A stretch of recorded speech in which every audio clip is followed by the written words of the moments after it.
just who I am. Oh, we lost Reese. I wonder if Reese's laptop died this time. Oh no! I started to eat a grape right away. We were watching just like, some random. Oh, Tiff, where did she go? It's very complicated because I have like the old school, like old flame love thing going. Hopefully their laptop didn't die. But you were talking. Oh, back!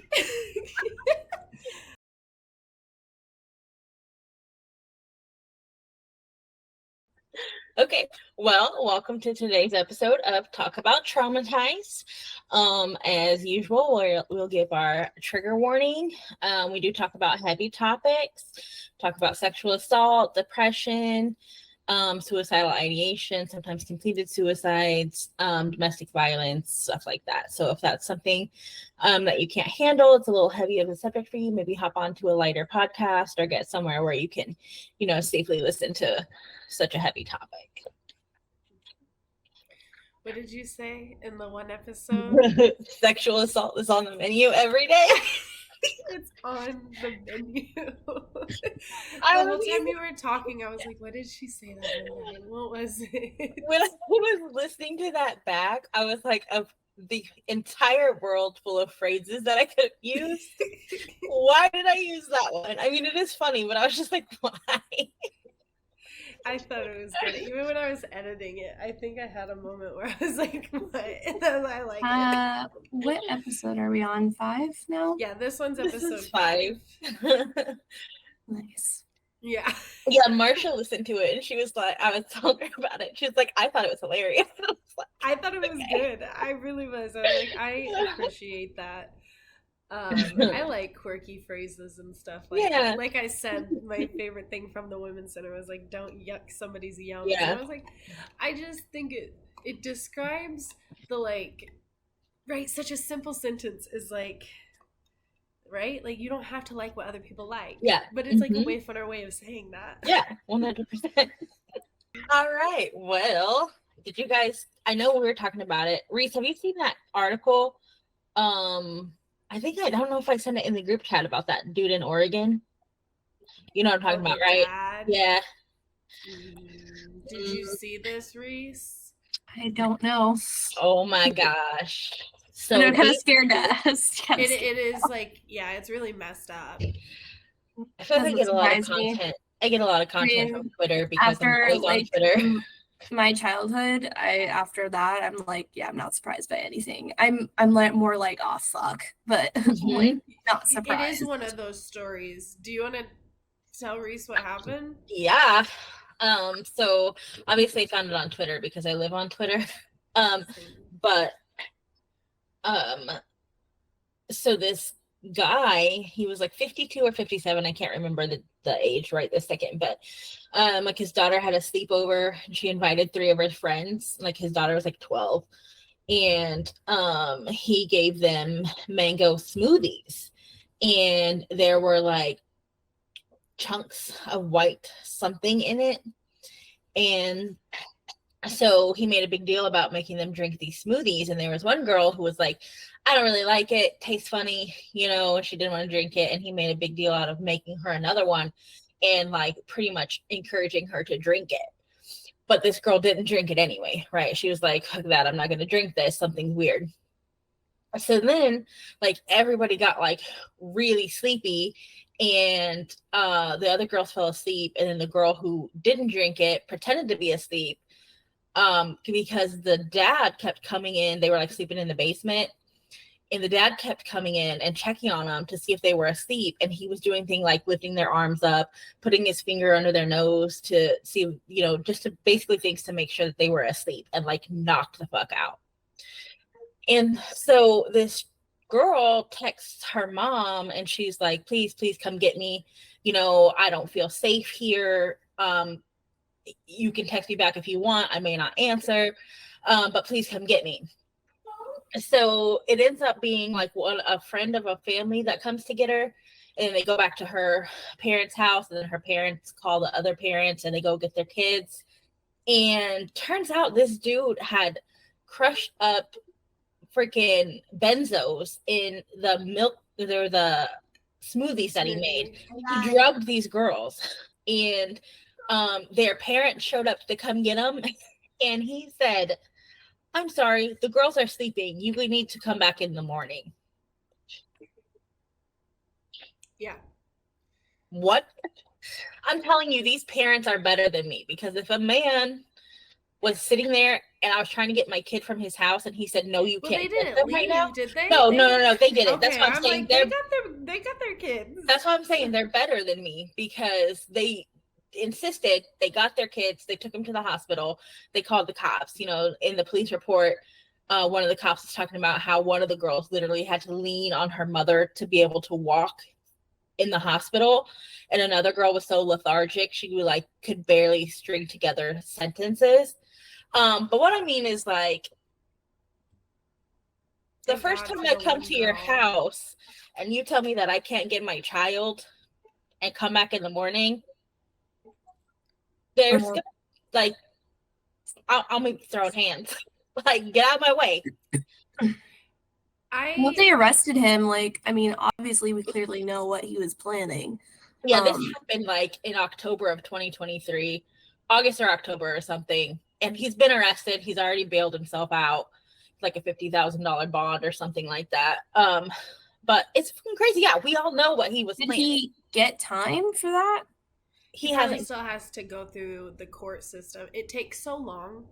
So, like, you can bail yourself out, but that just means, like, you're out until you have to go through the court system. Yeah, but, like, how many more times can he do it before he goes back? Like... Well, I'm assuming... Well, his name is now public, I think, right? I know his picture was, so I'm assuming his name is with his picture. I haven't seen that, so I'm going to have to look it up.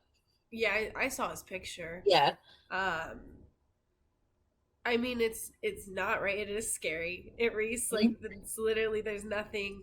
Oh, there's no way in hell my kids are going to anyone's house. They can come here. I was just but there's no way I'm gonna say that when I first had chance, I literally was like, I won't do sleepovers until I feel like he's either family and certain family, like, right, very certain family,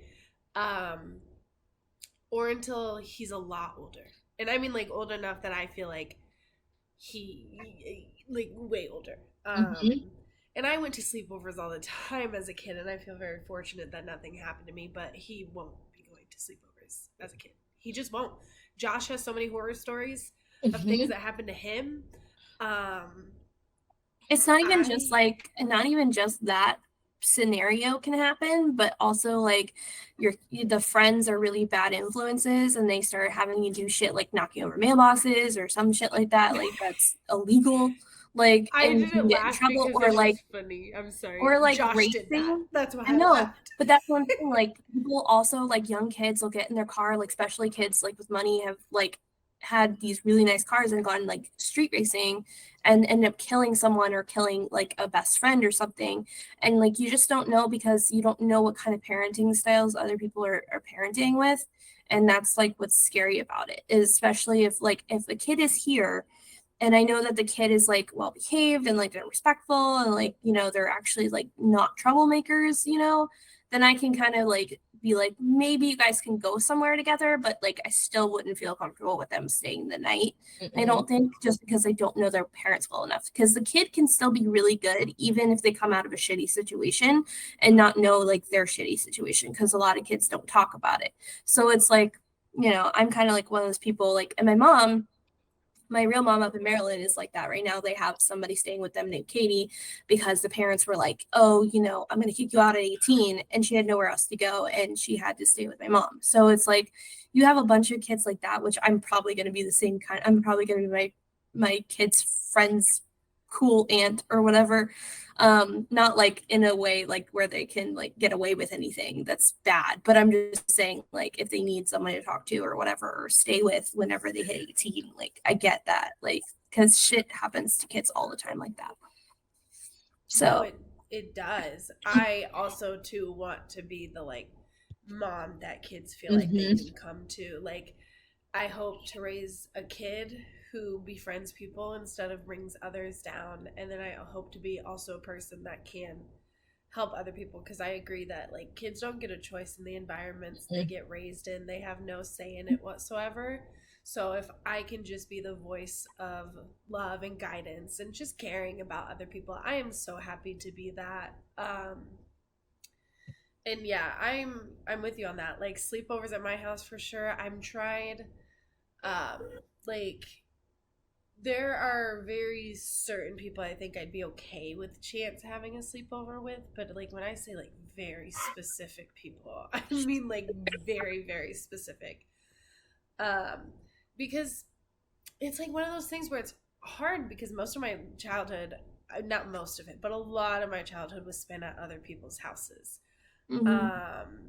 And most of the time it was great, but there were also, I have some bad memories of being at other people's homes. And when you're a kid, this was before I ever had a phone. I couldn't text my mom, hey, like come get me. Like I will say the first sleepover I ever went to, I got so scared I had to text my mom. I had my friend's older sister contact my mom in the middle of the night, and my mom came and picked me up because I mean, still to this day, and this is something I'm like realizing about myself. Like the more I'm reflecting on my past and therapy and stuff, I don't always like remember situations and scenarios and stuff like that. But like I don't forget feelings. Like that night, I still remember how scared I felt, and I was in kindergarten. That so, poor girl. Like that girl is like a hero though, because she is could have like, you know, just gone home and not like told anybody else about it, but like she's a hero for those girls for sure, because something could have really bad happened to them or whatever. And just the facts that she was just like, I'm not taking that, I'm not drinking that, like that's, you know, that's one of those things where, you know, the other girls might have not had parenting like that, where you like, you don't accept drinks, you don't do this, you don't do that. Like that's why it's important to talk to your kids about it, especially, you know, obviously at a certain ages, you know, like you can't talk to like a 4-year-old about, hey, don't take this drink or whatever. It's not really going to register, but at least, you know, when they're older and stuff like that, you talk to them each milestone that they make, and you kind of get the gist of it, you know what I mean? Like with like our 4-year-old and our 8-year-old, we'd like learn about safe touch, what's confusing touch, you know, what's all those kind of different touches that are appropriate and what's not, so that way they understand, like they know that no one touches them except for like a doctor if they, you know, need it, because that's their private areas and they don't like have anybody touch that, like not even us, you know, we don't even touch it because we, you know, and then when we do, like, because Mia's 4 years old and she still needs to be wiped up and stuff, we explain to her what we're doing.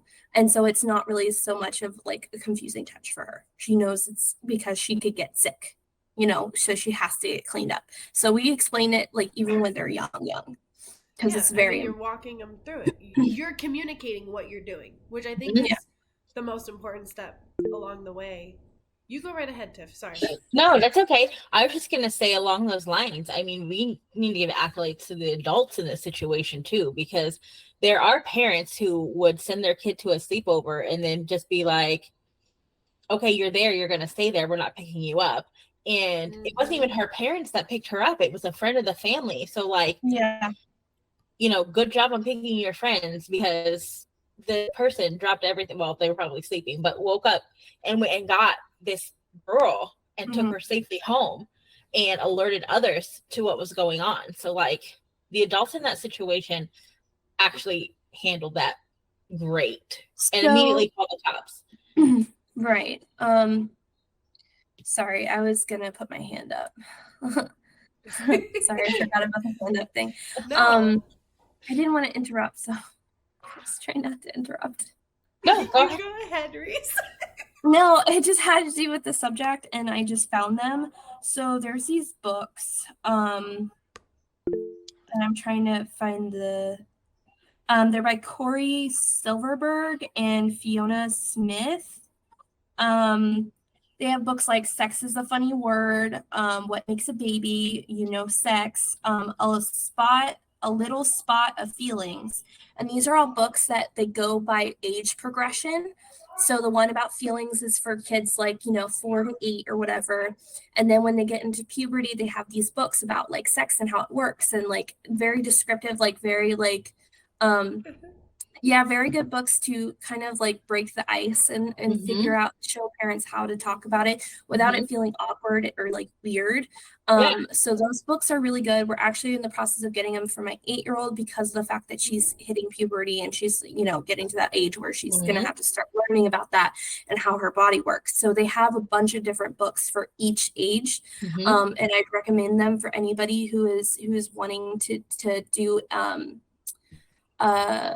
self-regulation for their kids. Teaching them how to regulate a spot of feelings would be that book for them, to get them to understand their feelings and how to calm themselves, and things like that. And then you have the ones that go into like puberty and how to deal with puberty and things like that.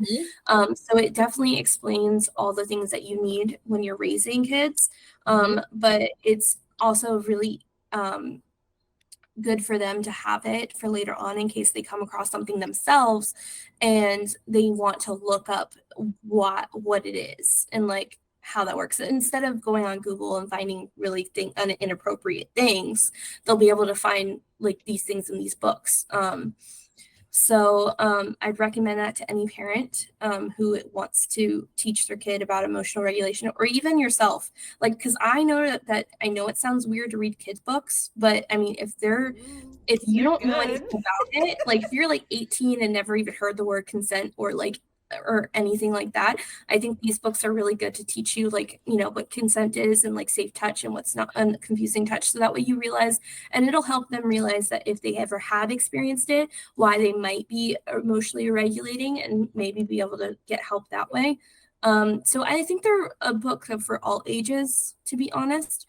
I know I'm probably going to learn a lot just reading them with the girls. So I definitely recommend it. So. No, when you started talking about it, I looked it up because I'm always curious as even to see. And the art looked really cool on him too, just in general. I think about it a lot, like just me being the person I am, constantly thinking about like the future and when chance is gonna hit certain things, and like knowing with the internet, children are exposed way younger than even before. I just figured anything Chance asks me, I will answer. And I will try to answer it in a way that's like age appropriate to him and stuff. I don't know exactly where we were at prior to technical difficulties, so I am going to bring it back with the good old classic because we didn't do it yet. Reese, how was your last couple of weeks? They were fucking terrible. Yeah. No. They were fucking terrible. Like we've had sick kids, we've had sick adults, we've had, girly times of the month at the same time. So we're just like, shit be sucking here. And like we're still sick. And so we're trying to get over it before the weekend because we have the big Universal trip for 2 days. And it's going to be like a big date between me and her. And I'm like scared because apparently even though like we've been together for a year, it still feels really new. So it's kind of like. That's kind of cute that you're nervous though. That's cute. Oh my god, I get so scared. I get so scared. I'm a little like. I'm like a little virgin. Like, don't touch me. Don't you like right? Isn't that like right? I think there's something to be said about like still getting butterflies and stuff like that. My god, she scares the shit out of me, like in a good way, but like I love her so much, but because I think she's so cute on everything she does, and like she's a really good parent to the kids, and she also just has this cute thing where she like knows like everything, and like so we call her like our encyclopedia because she just knows like everything. Like we just ask her like random names of stuff on actors and she knows, or like random facts about random things, and I'm like, Tiffaney and then she scrunches her nose. She like scrunches her nose, and she does this little like huff thing when she's like, we tell her what to do, and she's like, tell me what to do, and she goes like, like it was just like really fucking cute. That's and so like there's so many things, I find that she does that I am smitten with. Like, that's such a cute word too. Reese, you're making me want to be in love, and I don't really want to be in love right now. I've been talking to him because he's like, now you know what it feels like to be a dude. Because there's stuff that me and him talk about, and he's like, yeah, you're just experienced what most dudes do. And I'm like, oh, okay, because I'm confused. Why am I having these feelings? He's like, you'll get it eventually, you know. I was like, well, I'm sorry. I don't like it when she's sad. Sick, but I'm glad you're so. Terrible. Well, I'm not glad you're nervous, but I'm glad you're excited for your trip. Yeah, we're gonna have so much roller coaster riding, and I'm gonna be sick. I wish I was going to Universal. That's such a fun time, though. Tiff, are you? No, I'm really not excited though. I'm scared. Post laptop. I'm sorry. I'm good. I'm just trying to adjust. I feel like it's all off because the laptop is different and everything's fine. It's fine. I'm here. It is what it is. We're working with it. 100%. I'm glad Marsha had a laptop. Me too. Yeah, I was like, oh, maybe she X'd out on accident, but normally whenever that happens, you join right away. And after like a minute, I was like, is she okay? No, I was like, it just went black, and like then the window screen popped up and it just like went down, and I was like, just shut off. Then I turned it back on and it wasn't recognizing my anything. So I don't know. I think it just got overheated. I took the cover off and now it's just like hanging out. So hopefully. What laptop is it? It's a Microsoft Surface. Yeah, that's what I have. Yeah. So I don't know.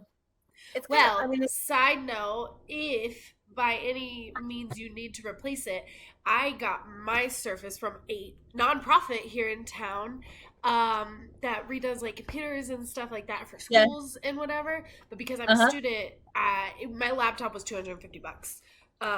So if you needed a new Surface for $250, I would happily go get you one and ship it to you because it's a lot less expensive than the fucking Best Buy or whatever. Oh, yes, 100% where I got it was Best Buy. It's like $1,200. Yeah, I mean, mine's like an older Surface. Don't get me wrong, but I have no issues. I also think I have a year warranty or a 2-year warranty on it or something. Yeah, but well, how was your week? It was okay. It was good. You know, I kind of felt crappy towards the end of the week. Saturday and Sunday, like I said, I literally just like slept most of the day. But other than that, had a good time. One of the things that we did, what I did with Surrey, before school one day was we read a bunch of books because they're supposed to read, you know, and I was thinking about this when you were talking about books, and we read this book. It's called Dear Girl. I don't know if you've ever read it, but listen, this book healed me a little bit. Yeah. But it's just talking about Dear Girl, and like sometimes you may feel pink and sparkly, and sometimes you may feel the opposite. And it talks about there's no such thing as asking too many questions, and it's just a really good book. If you guys have, I mean, obviously Reese, you have daughters. This book is amazing. It's super cute. I like that. That was a bright spot in my week because she's so super. Glimmer. A glimmer. I was thinking about it this morning and I was like, I can't even think of any glimmers. And then, you know, right off the bat, I thought of one. She's so funny. She's so smart. And she was asking me all a bunch of questions when we were reading it. And I was like, oh my God, you're so smart. That's adorable. She's literally adorable. And it's amazing that she has somebody like, because it is one of those things, right, where like plenty of adults will not want to listen to children, especially like children who are asking questions after questions after questions. And it is sad because they just want to know. Like they just want to learn. Yeah. Like, and that's how they know, you would be curious too. That's adorable though. I I'm really excited. One of my favorite childhood books, and I still remember it. I literally loved it so much. Was um like the Stripes book, like the girl who wouldn't eat her lima beans even though she loved lima beans, but she didn't want to eat them because nobody else wanted to eat them, and she didn't want to be different, so then she got a bad case of the stripes. I think that's what it's called, because I'm like, that's what she got, is a bad case of the stripes. And all she needed to do was eat her lima beans because she loved lima beans. And what other people do should not make you not do it. But yeah, I can't wait to read that one to Chance. He's at an age right now where whenever I pick up a book and I read it to him, he just wants to come up and take the book. He just wants to take the book, and then he'll throw the book. Like, not right now, mommy. Not right now. I don't have time for this. But I'm hoping I still read to him pretty often. I need to read to him more, because I know that's the only way we're gonna ever actually start reading and stuff like that. But that book sounds so cute. I'm excited about the books Reese was talking about. I just love books. I love them so much. Yeah, they make me happy. Children's books. I got for my niece's birthdays this year, I ordered them the Junie B. Jones box set. So Junie B. Jones was like my books as a kid, and it was like really healing to be able to like buy it and give it to them, because I always wanted the Junie B. Jones books. Like, I wanted the whole box set, so it was just kind of fun to do. I will probably buy it for myself one day too, just to have. I'm trying to think, since we talked about glimmers, I'm trying to think of what a glimmer in my week was. Because my week has been rough. A glimmer for me this week. I mean, I guess it was a little bit over a week ago. It was last Monday. But I did a workshop for the Women's Center last Monday. It was part of I'm becoming like Safe Zone certified, which just means like I'm a safe person for literally anybody who identifies as anything to talk to, who's dealing with anything. I'm just a safe person. Like a judgment-free zone, literally stamp it on my forehead or something. I'm ready to listen, and I there is no topic that I'm gonna be like, ew, like, why would you talk about that? That's besides the point. My workshop, Tiffaney, was about how to get along with people you don't disagree with.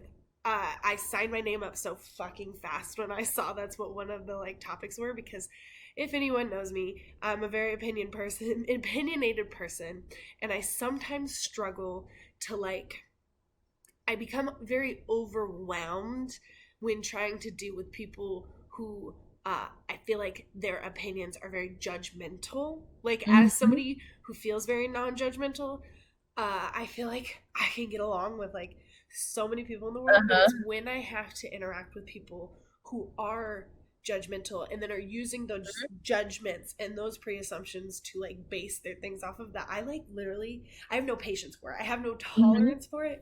I feel this need to just completely separate myself from people. But the thing is you can't. What were you saying? No, you're good. I'll raise my hand. Sorry. You're good. But it's coming back to me. But anyway, yeah, I just cannot get along with people who are very judgmental. It's a very specific group of people that I find myself really clashing heads with. So I signed my name up for this class, and I was so excited about it. And it ended up like not being like this guidebook that was going to help me disagree with people who are judgmental. In fact, it was almost just like really empowering, because we went over like a majority first part of the workshop was just like identities, like going over different ways we identify, things that identify ourselves, like doing certain things that made us more aware of our own biases and things like that. And by the end, I actually got to take a moment and I shared my story, because we were talking about speaking out and times in our lives where we've faced an extreme bias and things like that. So I shared like a bit of my story, and it was probably the first time since group where I like in a group of people shared my story, except this time it was even weirder, because like I got called up to the front, and because my boss had talked to me prior. He was like, hey, we want to do this workshop, like, do you have a time in your life that would apply to this? And I was like, oh, you bet your freaking knockers, I got a freaking example. So anyway, so yeah, I got to stand up in front of these group of like 20 people, and obviously I didn't have hours of my life to go over the full story, but I got to share a bit of my story, and it was just like really nice to be in a room full of people who just like, right, they took a moment to like acknowledge things and like just like, I don't know, it was like a really good time. So that was a glimmer. I'm gonna let you speak now, Reese. No, you're good. I don't know if you've ever tried it, but when I deal with difficult people to talk to and like they're really judgmental or whatever, I just kind of use it as like a learning opportunity for myself to not only learn how to talk to them, but to also like try to get into their line of thinking to try to help rewire their thinking. Um, in like ways where you can just be like, okay, well, I see that you're upset about this thing, but what do you think specifically? It's like it's getting them to think about why they're like that and like why they have these opinions, and then try to help them like get out of that way of thinking, which is, you know, trying to use like, well, you know, I heard this and this, or like, here's a website that I really think that you'd enjoy, you know, trying to, if you want to broaden your horizons or whatever. But I've also just I've been around so many people that are judgy. I've just learned how Me to, too. you know, talk to them. And mostly because it's mostly because of the fact that I want to get them out of that. Like Mm-hmm. I'm trying to see past their judgment and see that they could potentially come to a different conclusion if they just had different information, because a lot of people just don't have that information, and that's Mm-hmm. why they're biased on stuff like that. And that's what I've noticed a lot when I love watching TikTok debates, and there's a girl named Kenzie on there, who's, well, her name is Comrade, I think it's Comrade Jezebel or something like that.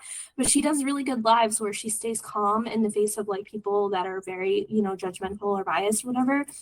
And she really just sits there and like has a conversation with them, and like obviously she's like, if you don't want to have a conversation and further this, then you can get off, kind of thing. But a lot of people like don't have the information, and she's noticed that as well. And I've just been kind of taking that and learning from that on how she deals with it. So it kind of helps watching other people do it too, if you ever want to get on there and check her out. But she's really great. But a lot of people, just like I said, don't have the information. So when you start asking them like, why do you feel this way, is it something, you know, maybe in your childhood that you like had, or something like it recently that you experienced, like what about it makes you uncomfortable, like, and we can talk about what makes them uncomfortable and try to get to a different like resolvement or whatever. I love when that happens, because it does happen. Like not everybody is so shut off that they don't grow, but I love when it happens, because you just see the gears turning in their head and they're like, oh, I didn't think of that, or I didn't know that, you know, and stuff like that. So No, I just kept getting more excited as you were speaking, only because you wouldn't need to take this workshop. Like literally, that is like the ultimate goal to get at. Like I tend to fall into like the defeat, which is the second category, where it's just like I feel like I can never change this person's opinion, and then I'm just like so frustrated. So like then it's just like two people are at like disresolution. But the ultimate goal is to get to the point where you're asking somebody, why do you feel that way? What happened in your childhood that made you come to those conclusions? Because it's a way of, right, the best way to get people to realize they're being judgmental is for them to come to that conclusion first, and you do that by asking them questions. And yeah. so like literally, yeah, we did like 3 real life examples of like the first one, which would just be to deflect. So like, right, somebody will say something judgmental, and then you'll just act like you didn't hear it and like keep going with your conversation, because that's sometimes easier too.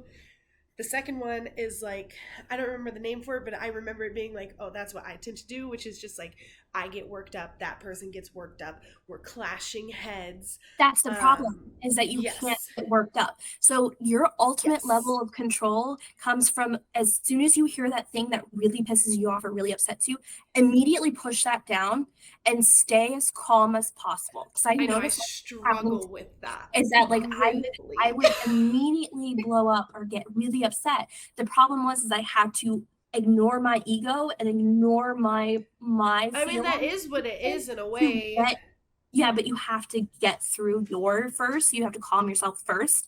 And then you have to, that's where that emotional regulation comes in. It's I like you have have to none. think about it as like talking to a child. because a lot of these people are like talking to children because they don't have that information. So it's like you have to sit there and be like, okay, I wouldn't treat kids like this. And that's where I'm going to have to like try to defer. Now, obviously, if someone's yelling and screaming in your face, you walk away, obviously, immediately. But I'm saying a lot of people, once you get them, they see you calm, they start to calm. And then they start to actually think and start to regulate, and they start to be like, this is actually interesting, and like, let me talk about it further. Like, that's how a lot of people are I've seen react anyway. Yeah, I'm gonna let Tiff go, but yeah, go for it, Tiff. Sorry. I'm just saying, I feel like y'all handle that situation a lot better than I do, because my feelings on it are, we're all grown. I don't have time to give you information that is available and it's out there, right? Like, I mean, and I understand, I register that it's different in like a working situation where you're like, you know, in a work environment, but like, depends, I guess, on what we're disagreeing about. You know, we're disagreeing about pineapples on pizza, that's one thing. But if we're having a disagreement about human rights or, you know, some other type of thing, I'm not going to take the time to sit there and educate you on things that the information is readily available. It's out there. It's common knowledge. I'm just going to dismiss you, and I'm just going to be like, oh, or I'm going to argue with you. Depends on the day. But that's just, I don't know, that's all I could think about the whole time we were there. That I just don't, it shouldn't fall on other people to educate you. It shouldn't fall on other people to educate you on things that you want to have big opinions about. Does that make sense? It shouldn't, and you're right. You shouldn't have to, but at the same time, it's like you'll have to realize that if you want it to change, you might have to put in the work to do that. Like, I know it sucks and you shouldn't have to, but with, like, say therapy, like, you might be in with a really bad narcissist, and you're going to have to sit there and work around his narcissism. You're going to have to work through his emotions and his learning. And that's where a lot of that comes in, is not a lot of people have the patience to deal with people like that. That's a totally different thing, though. You're talking about a therapist-client situation, and I'm talking about just talking to some Jack Joe Henry at work or off the street. Yeah. I'm going to interrupt. I'm going to interrupt. Tiff, you know me so well. You know I literally 99% of the time end up doing exactly what you end up doing. But I feel like this workshop, this class that I took, like, really has pushed me towards like Reese's side of this. But it's not, right? I agree that I shouldn't have to sit there and educate you. The goal is not for me to sit there and educate you. The goal is to ask questions that make people realize they're being judgmental, and you can't do that with everyone, which is where I've gotten very frustrated in life. I have found myself, I had great conversation with people. You remember the roofing job I did in Florida, Tiff? That man, ultra conservative man in his mid-age, but he was well educated enough, and he was articulate enough that me and him had the best conversations, actually, like great conversations, because I wasn't sitting there having to clash heads with him. And it was like, really, there were things that he opened my eyes to, and there were things I know I opened his eyes to, because he'd be like, I never even like thought to like look at it from that perspective, you know what I mean? But that's why I get what Reese is saying when it's like, the more we can talk, the more we can all learn. But I also, I mean, you've literally seen me on Twitter, I get so fucking pissed off so fucking fast, and I sit somewhere in the middle of like wanting to be calmer, wanting to feel calmer in conversation. I guess where the disconnect here with this conversation is, like, that makes sense in a workplace, like I was saying, a workplace environment where you kind of have to get along with people, or I mean, maybe not just workplace, but where you're trying to get along with people or whatever. And I got hung up on the whole giving them information and teaching them to change their opinion, because at the end of the day, you're not. They have to realize, changing their opinion. You're not responsible for giving them their information. Yeah, but you have ways of, if you, and I know it sounds bad, but you can actually use, I'm going to probably regret saying this, but there is a type of manipulation that you can use to your advantage. as in like you're just working your way around their manipulation, like because they were manipulated. A lot of people were manipulated because they were raised in this environment, raised around these people, and they're also scared of being different, and they're scared of losing their community. They're scared of being alone, and that's where a lot of them won't want to deconstruct it and get away from that. Whereas Tiff they went can't through find that. people that yeah. That might be why you feel so strongly about it too, is because you literally lived the experience of unlearning. Oh yeah, 100%. That's what I was gonna say. Also, okay, so to address what you just said, I grew up in a very racist family. I mean, they're still racist. They, as much as they like, one of my oldest nieces now is in a biracial relationship. And they're like, oh, we grew out of it. We're not. They're still racist. Okay. It's micro. It doesn't stop it from being racist. Yeah, no. You have to put in the steps. There was a lot of stuff that I had to unlearn and I had to educate myself on, but I had to do that. Like I had to do that. It didn't matter. I had people who were trying to educate me for years about where I was misguided and misinformed and stuff like that. And it did not sink in until I made the decision to educate myself. Yeah, but there's always a reason why people go through that decision. There's usually something in their life that it somewhat agrees with them or somewhat gets them to on that point. Like, say for instance, the biracial relationship. Like, okay, they're going to go through these struggles, they're going to go through these things, and you're going to try to figure out, why would people want to go through that, and like, why is this such a problem, and blah blah blah. And then those kind of things are going to cause you to start looking for the information that you need. And yes, it is your job to do that. Of course it is. But I'm saying that I want to get to these people to where, like, I want to get to a situation in their life that has to do with these things, like with these things about racism or these things about rape or whatever. I want to get there into their heads, and I want to understand why they have that logic and see if there's anything in their past or anything that they're dealing with that can help them get to that point where they want to go looking for that information, and they want to change, and they want to be different. And I want to understand them so I can do that. And that's where I know it has to do with the therapist in me or wanting to be a therapist, because I do this with people on the street. Like, I do it with people that I come in contact with. It doesn't matter if I'm in an office or not. I want to understand you. And a lot of times they like that. They like that I want to take the time to get to know them, even though they have some very, very adverse thinking. But I want to understand you so I can maybe help you, get into these conversations more understanding where you're going with it. Like, don't sit there and be like, oh, I don't like this person because of this. Like, okay, why do you not like that person because of this? What does it have to do with you specifically? And if it doesn't have anything to do with them, get them thinking about, oh, it really doesn't have anything to do with me. Like, why am I so upset about this? So then they're going to start going and looking on why might this upset me, and maybe look at all of the statistics, not just one thing, about their side of it. They're going to start looking. My mom, and specifically, is this person. She's very high Donald Trump person, very racist, very, very into this thing. But I've got her thinking now. I've got her thinking about voting for, I think one of the candidates were Jasmine. I can't remember her name, but she's going for president, and she's one of the third parties. Was it the black woman?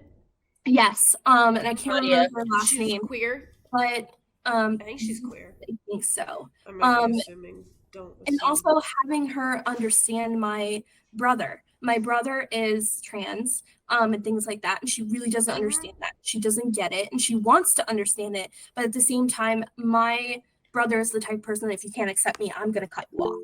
And she doesn't understand that. And so I've been trying to get her to understand, and she's starting to come around to it, and she's starting to kind of understand, because I'm getting her to think about it. I'm getting her to think and asking her questions. I'm like, why does this bother you? And I understand that it has to do with religion, but religion doesn't really say anything about that, and things like that. So I'm trying to get her to kind of deconstruct a little bit, to think for herself, because she's very much been a follower her whole life. And so I'm trying to get her to understand these points. And that's where I feel like if I can get people to understand those things, then maybe I can make a difference in not just, my life, but also other people's lives, to make it, better. And that's why I feel like it's my duty to deal with difficult people, because difficult people will become less difficult if they start thinking and they start actually having a conversation with somebody who's not just screaming at them that they're doing the wrong thing. You know what I mean? I want them to understand, yes, it is the wrong thing, but I don't want to scream at them and yell at them, because it's not going to help anything. It's just going to make it worse. And that's where I'm very patient, and I like to wait it out, and I like to look at all the details in front of me when I'm talking to somebody and have all the details about them. And I feel like that helps a little bit on that. I completely see that point. I think it depends on who you're talking to. Like very greatly so. I also see the validity. How many episodes? I'm gonna do that in every single fucking episode. I also completely understand the validity in not needing to explain to people. I think I'm learning to fall somewhere in the middle, right? You obviously need to recognize, is this conversation even worth my time? Right? Because there's some people who genuinely, no matter how many times you question them, how many times you do anything, but that's also something you tend to be able to sense out. Also, typically the people who are like that don't even get that deep into the conversation before they flip out. Yeah. I very, very much so in the past have fallen into the category of like anytime somebody is just like being very judgmental, I just haven't had the tolerance for it. I have not had the patience. I grew up in a very accepting household, though, so I need to recognize a bit of privilege there. It shouldn't even be privilege. I don't know if privilege is the right word. Just a bit of a self-awareness that I couldn't comprehend why other people hated other groups of people, other minorities, other sexualities, because I grew up in a house that didn't. And that made me really angry. Like when I did, I have the distinct memory of like learning people had a problem with gay people and being like, what the fuck? Like, why would you be upset? Like, they're just people. Like, I couldn't comprehend it. And so for like a majority of my life, literally up until this point where people had just these judgments, I'd be like, why do you choose judgment? And every time it's the Bible, not to like, it usually is. It's 99% of the time people will say some sort of religious thing and they're like, this is why I'm that way. But that literally is like the opposite of the message of Jesus regardless. So that's why I've never really comprehended it, because you say you're this all-loving being and then everything you say is so full of hate that I can't. I've had this big disconnect with religion my whole life because of it, not because of religion itself, because of people who practice it and spew hatred, because that's literally the opposite of what Jesus wanted. But man, I had another point and I don't remember what I was going to say. All of it to say, I see both sides. I think both responses are valid. I want to get to the point where I'm able to just question people, right?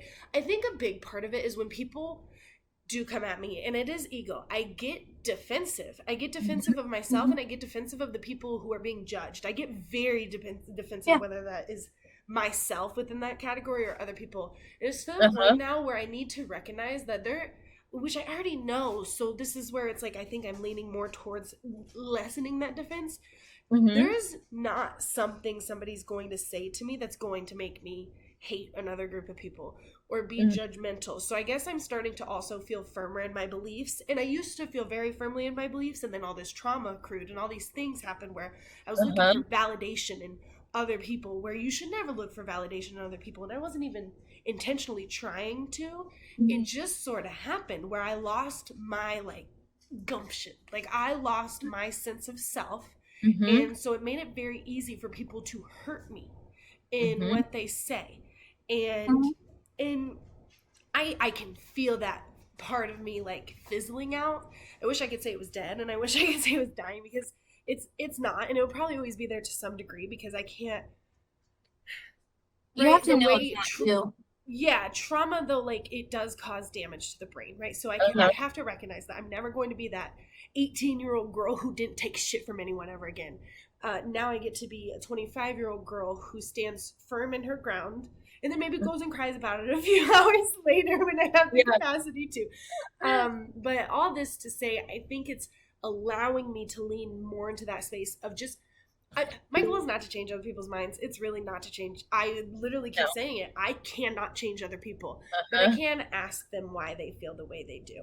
And I can make them question why they're so judgmental, because nobody's going to make me question why I'm not judgmental. I'm not judgmental because I don't think anybody should be put down. Don't yuck somebody's yums. Like, it's very simple. But if people realized, oh, maybe I only feel this way because it was taught to me for no valid purpose, you're right. I think they could ultimately go out and do their own research and do these things, because me telling them isn't going to change their mind. They do have to take that step themselves, I feel like. A lot of times too, I've noticed that once you start talking to somebody and you can kind of grab onto their insecurity when they start using a certain verbiage. Oh, like there's certain verbiage that it makes it very apparent that it is something that they are dealing with personally. I hope so that you can honestly just turn it back and just be like, okay, why do you hate me? Like what is it about me that you hate? Because clearly I, being a non-binary person, I'm very much going to get a lot of hate. And I want to know that you're in a polyamorous relationship too, like like that people are carrying judgments about you that aren't not valid, only, right? They don't match who you are or the love that you and your family gives. So for an example, honestly, when I get somebody who says because of the Bible, I'm gonna be like, well, I thought that God made no mistakes.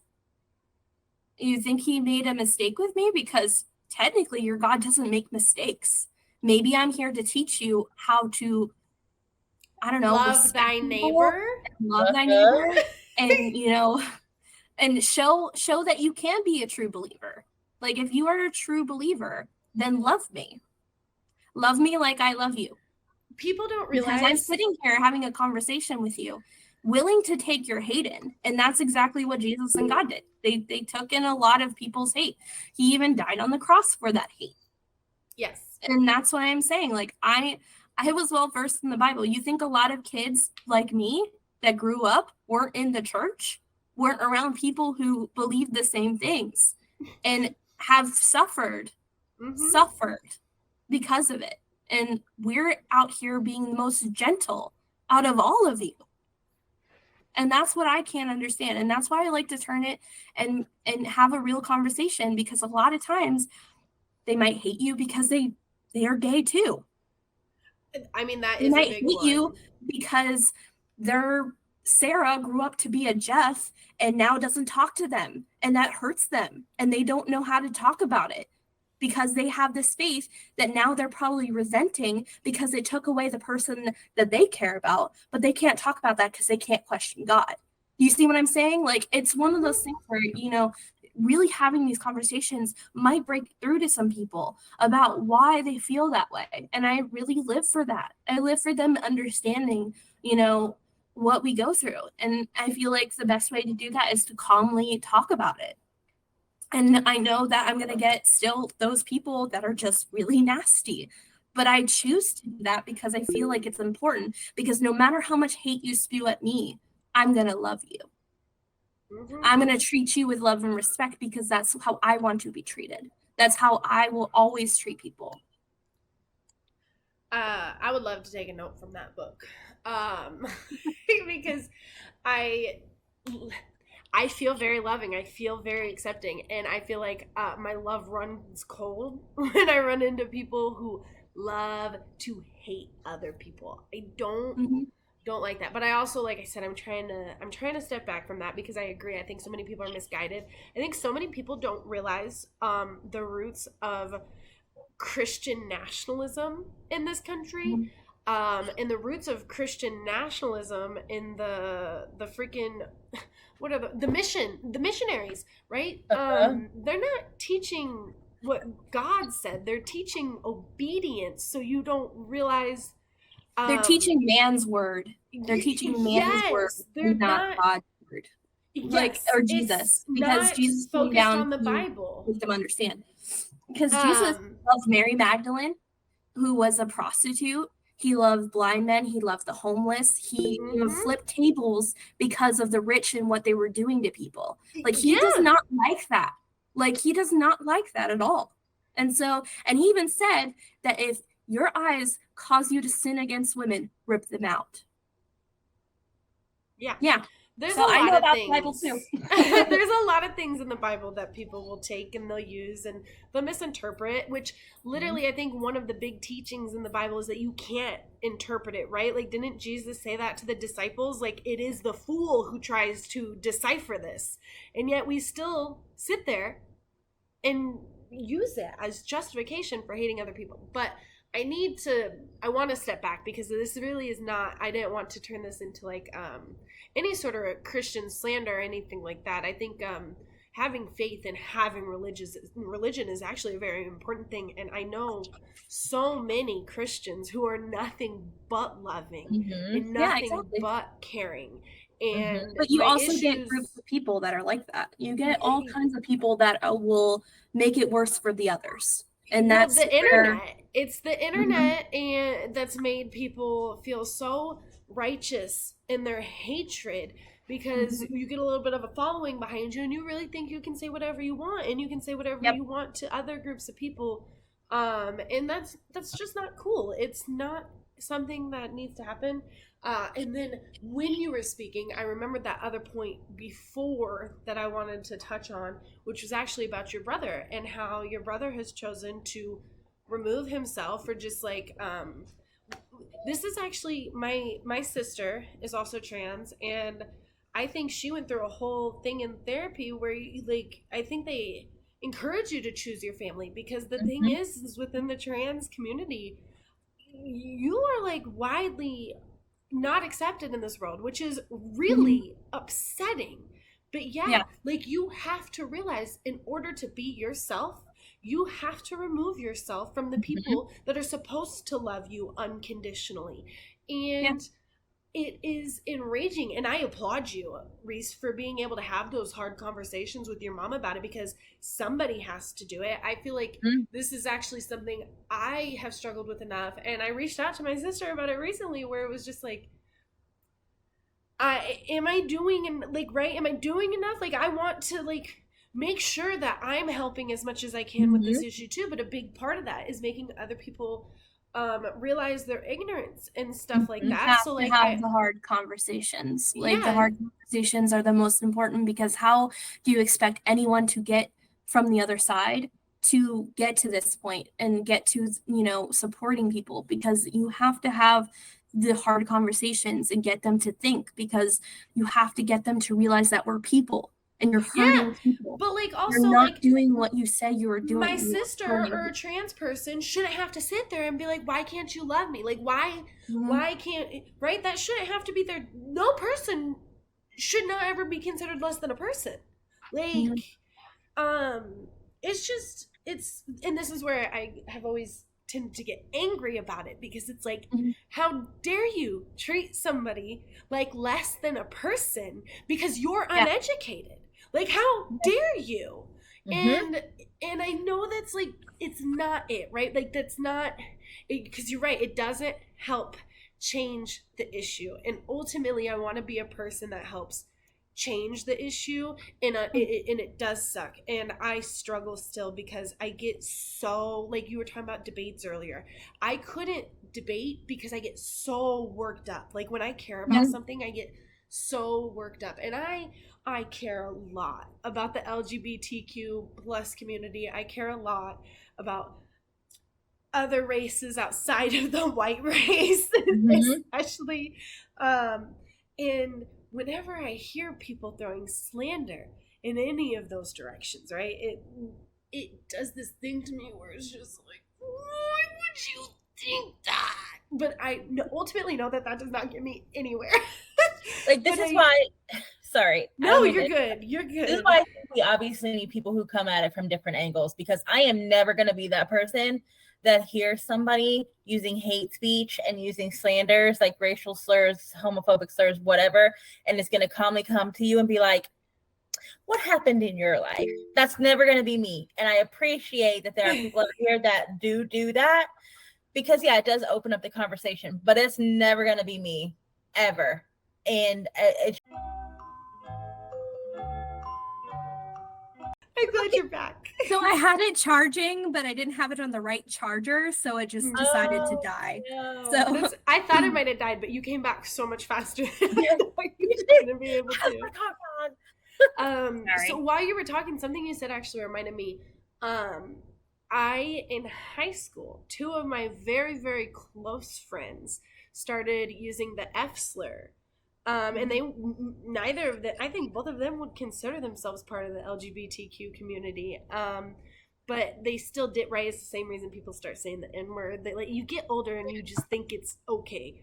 And even at Natalie's ripe age of 15, I told them if they didn't stop saying the word, I wouldn't be friends with them. I have always been very virtuous, like very morally, like I was like, that's offensive and it's mean. And what do you get from saying it? Like, why do you feel good saying it? Because that's more concerning than anything. So to me, what that sounds like is, it sounds like if they are part of the community now, it sounds like a lot of self-hatred that they were portraying onto other people. That's what it sounds like. It might sound that way, but I think because they both did listen to me, right? They were like, I was like, at the time, my sister hadn't come out as trans or anything like that, but like, I was like, I have family who's gay, and I know so many people who are gay, and they wouldn't feel good hearing that. I think for them, it was a big part of being 15 and uneducated in a world full of ignorance.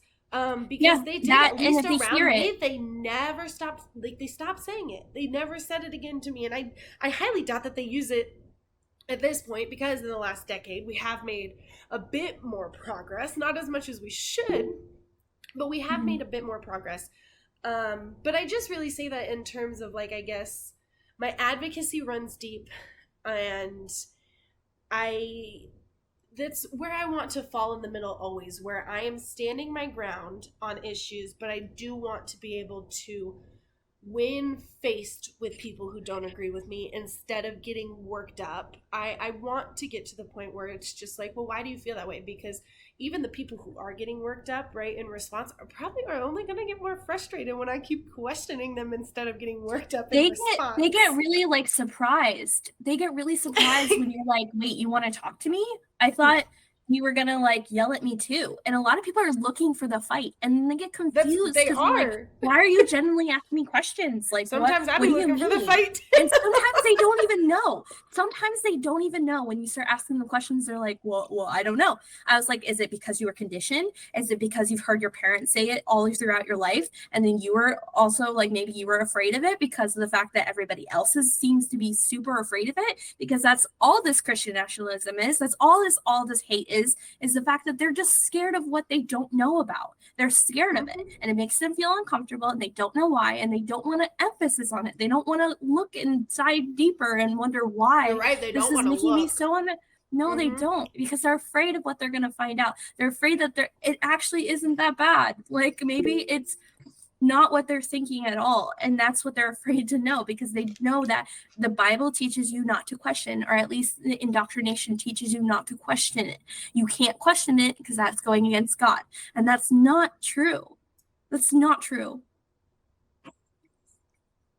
Marsha?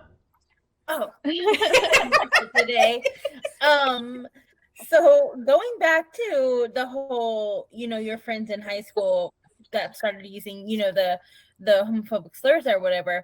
Also, I think that had a lot to do with the area in which we were. Yeah.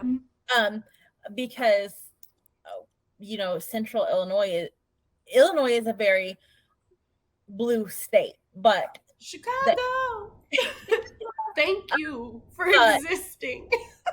Where we were situated was very rural, and like there was a lot of very conservative leaning people, and so it kind of and I think what happens especially in that age is you start to get to the point where you want to be cool to like older people, or you want to be cool to like your family or whatever, and like you want to fit in, and so you start using these things that people use, even if it's not necessarily how you feel about a situation or yeah, exactly. I think that's why a lot of people use the N-word. Oh, 100%. I remember my brother said the N-word, and I was like, like, bitch? I have never, ever once has that word come out of my mouth and it ever even felt slightly good. And I will say there was a time when I was like 15 where I said it a couple times, and every time I said it, it felt gross and it felt nasty.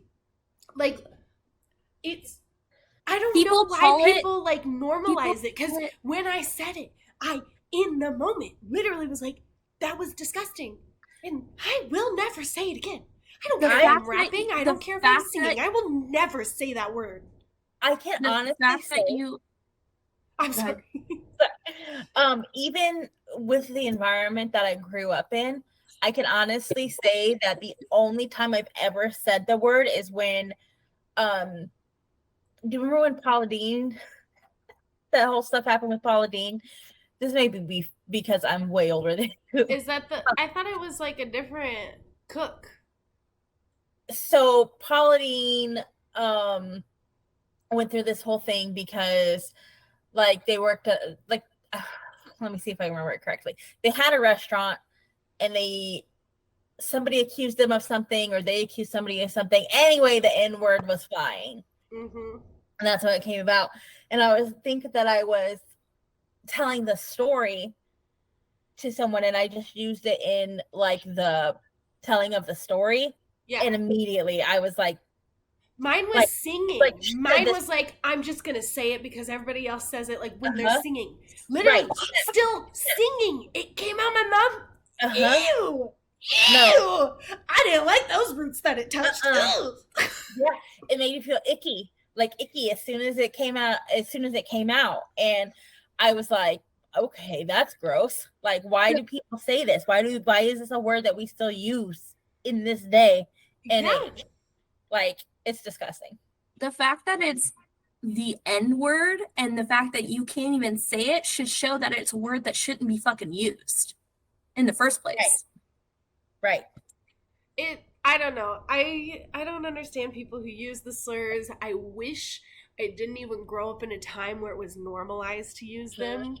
And I pray that when Chance becomes a certain age, slurs aren't the thing he's going to say. Does that make sense? I know that there's always going to be like bad words, like the C word, you know, and like things like that. But I don't want racial slurs to be normalized, or just slurs for any in general minority or any just group of people. Like,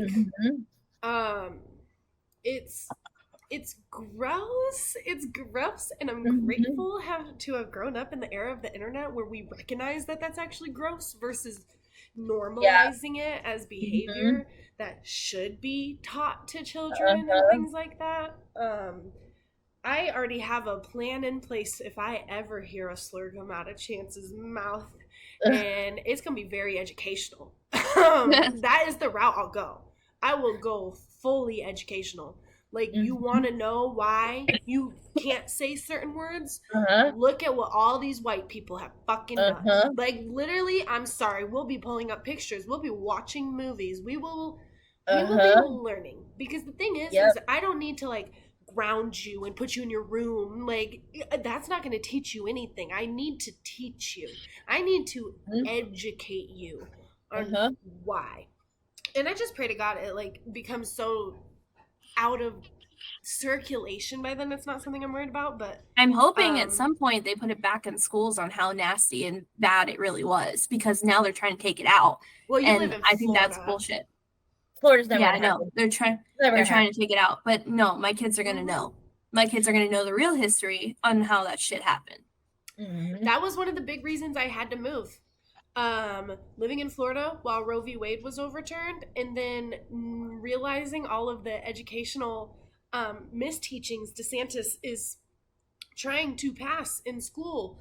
Why should a 12-year-old be forced to give birth if she can't check out a library book? Can you please explain that to me? Yeah, because adoption agency won't give any 16-year-old a baby. But yeah, I feel very fortunate. Well, I mean, I literally left the state because I knew, I was like, there's no way in hell I'm ever letting my child get an education in this state. But I also like had family to go to, and that is inherently a Did privilege. Did you hear that they're spreading around schools are spreading around a document about, you know, how they ask about medications and things like that. There's a mom that was on there saying that now they're asking about when they were born and how they were born, and you know what gestation weeks you were when you gave birth, and like was it a rough pregnancy and stuff like that. They're asking about that in school, something that your doctor should only specifically know. Now they're asking about birthing stuff on these kids' applications in school. I don't know. And that's what's concerning me, because I'm like, the only reason why you would need to know that is to know if a teenager needs to get pregnant or not, or how it would go if a teenager got pregnant, in like from the parents, like in how the parents dealt with their pregnancy. And that's the only reason why you would know that. Because the only people that should know that is a gynecologist or your regular physician. Those are the only people that should know about that, not schools. Well, I'm just very concerned about all things related to education. Like, I'm actually deeply concerned. I mean, I've been deeply concerned since I realized teachers are some of the most underpaid people in the country, when quite literally they should be getting paid higher than a lot of people, because they are quite literally educating the future generations who will then one day run the country. But you know, look at where but they don't want us. They don't want us like that. Well, they don't want us educated, because we would be voting a lot differently if majority of us were educated. And that's why teachers are underpaid, because they want them underpaid and exhausted, so that they don't have the freaking strength or will or whatever to do things the way they need to be done. Not that there aren't teachers that don't do that, but like that it's all a part of it. Go ahead. No, I just wanted to take a moment to thank the teachers that I had, because teachers are the reason I am educated. Teachers are the reason I care about my education. I value it so greatly. Teachers are the reason I felt supported in school, and they are, obviously I had not great teachers, but I have certain teachers when I look back at school that it just makes my whole body feel warm to have found somebody who aided me so much in life. To find somebody who I looked up to somebody who taught me love, who taught me how to be accepting. Teachers taught me acceptance more than anybody else, like more than anything else before I was on the part of the internet where it was safe and accepting and things like that. I had certain teachers who made me recognize my judgments at a young age, and I really, really appreciate that, because it so very much turned me into the person I am today, and I will never not be grateful for it. Oh no. Oh no. You're editing Natalie here. I was like in the middle of speaking when my son woke up from his nap, and despite how far postpartum I am, whenever my son wakes up from his nap, it's like my brain does this thing where it's like whatever I'm doing needs to be shut off and I have to go get him. So I literally shut it off and went and got him, and didn't realize that I was in control of the meeting. So they were not able to go forth and do a grounding exercise. So I'm just going to take our first grounding exercise and clip it in, because honestly, it was so cathartic, and I hope people take the time to do it, because it is important to ground yourself. And we will see you next Thursday.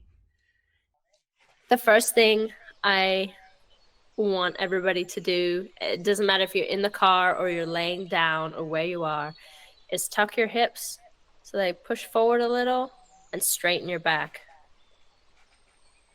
Then roll your shoulders back, unclench your jaw, relax your eyebrows, and then we're going to breathe in for 3 seconds, hold it for 3 seconds, breathe out for 3 seconds, hold it for 3 seconds, and then do that 3 times. Ready? Okay, ready? In, and then hold it. 2, 3, and out. And hold it. And breathe in. And hold it. And out. And hold it. This is the last time. And hold it. And out. And hold it. And before we start moving around, I just want you to start at your toes. Start wiggling them to wake yourself back up. And then you can roll your ankle, or if you're driving, just move them a little. And flex your knees a little. Then warm up your fingers. Roll your wrists. Kind of shake your shoulders out. Unclench your jaw again. And just try to relax. And then drink some water.